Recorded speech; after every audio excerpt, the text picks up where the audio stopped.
Assalamualaikum warahmatullahi wabarakatuh. Berjumpa lagi dengan saya, Nawafila Faris. Kita akan membahas tentang hukum halal dan haram fase C kelas 6 semester 1. Sebelum pembelajaran ini kita mulai, mari kita berdoa terlebih dahulu. Bismillahirrahmanirrahim.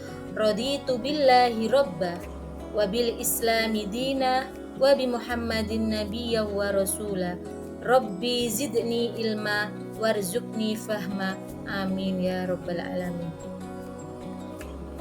Adapun tujuan pembelajaran: 1. Peserta didik mampu menjelaskan definisi halal dan haram dengan benar. 2. Peserta didik mampu menyebutkan dasar hukum halal dan haram dengan benar. 3. Peserta didik mampu menjelaskan hal-hal yang dapat menyebabkan penetapan hukum halal dan haram dengan benar.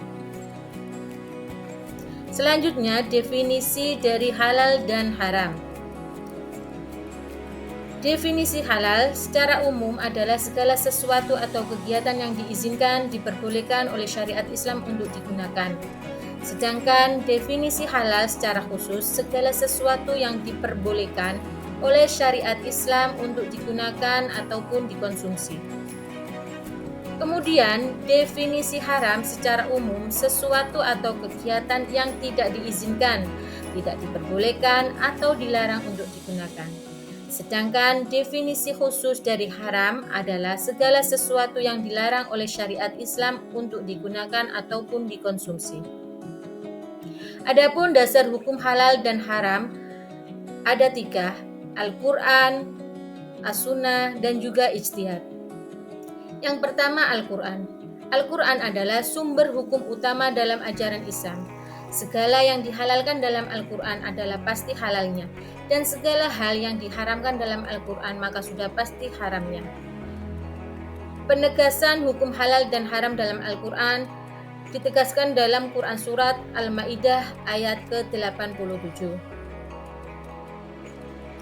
Dasar hukum halal dan haram yang kedua adalah hadis. Hadis ataupun sunnah adalah perkataan, perbuatan, ketetapan, dan persetujuan dari Nabi Muhammad SAW. Hadis atau sunnah merupakan sumber kedua setelah kitab suci Al-Quran dalam menetapkan hukum dan peraturan agama. Dasar hukum halal dan haram yang ketiga adalah ijtihad. Secara umum, ijtihad adalah pengerahan segala upaya, pengetahuan, kemampuan, terutama kemampuan daya pikir yang dimiliki mujtahid untuk menemukan hukum-hukum syariat.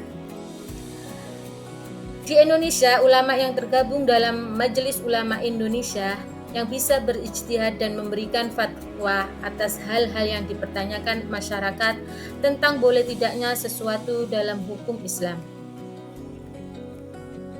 Kemudian, sebab-sebab halal dan haram. Yang pertama, zat asal. Haram karena zat asalnya, seperti halnya bangkai, darah, dan babi.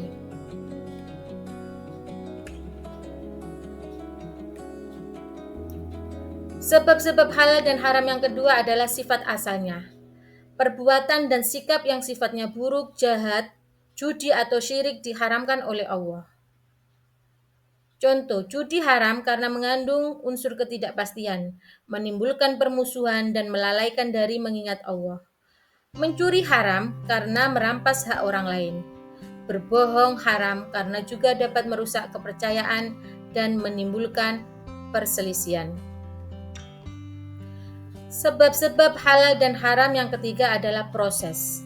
Sesuatu yang asal zat dan sifatnya haram tidak bisa berubah menjadi halal walaupun prosesnya bagus dan benar. Contohnya adalah babi. Babi diolah apapun, walaupun prosesnya bagus dan benar, hukumnya adalah tetap haram.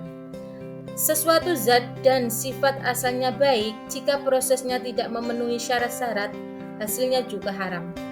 Contoh, kita membakar ikan bakar ini, kemudian minyak yang digunakan adalah minyak babi yang sifat asalnya baik, tetapi ketika penggunaannya dengan menggunakan babi, maka hasilnya juga haram. Ketiga, sesuatu zat yang halal jika diperoleh dengan cara yang sifatnya buruk atau jahat, maka hasilnya menjadi haram. Contohnya, mencuri, korupsi, ataupun judi, maka uang yang dihasilkan tersebut menjadi haram. Hikmah kita mengetahui hukum halal dan haram secara spiritual akan meningkatkan ketakwaan kita, dapat meraih ridho dari Allah Subhanahu wa Ta'ala, bisa menyucikan jiwa, menguatkan iman, dan terhindar dari azab Allah Subhanahu wa Ta'ala. Sedangkan hikmah duniawi, dengan kita mengetahui hukum halal dan haram, dapat menjaga kesehatan, menjaga akal dan pikir, membentuk kepribadian yang baik, menciptakan keluarga yang harmonis, mewujudkan masyarakat yang baik. Pemahaman tentang hukum halal dan haram sangat penting bagi umat Islam. Hal ini tidak hanya berfungsi sebagai panduan dalam memilih makanan dan tindakan sehari-hari, tetapi juga sebagai landasan untuk menjalani kehidupan yang sesuai dengan ajaran agama. Dengan mematuhi hukum, individu dapat mencapai keseimbangan antara kebutuhan fisik, spiritual, serta berkontribusi pada kesejahteraan masyarakat secara keseluruhan. Doa sesudah belajar.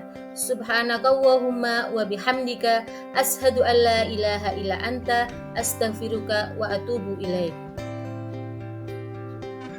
Syukron kasir. Assalamualaikum warahmatullahi wabarakatuh.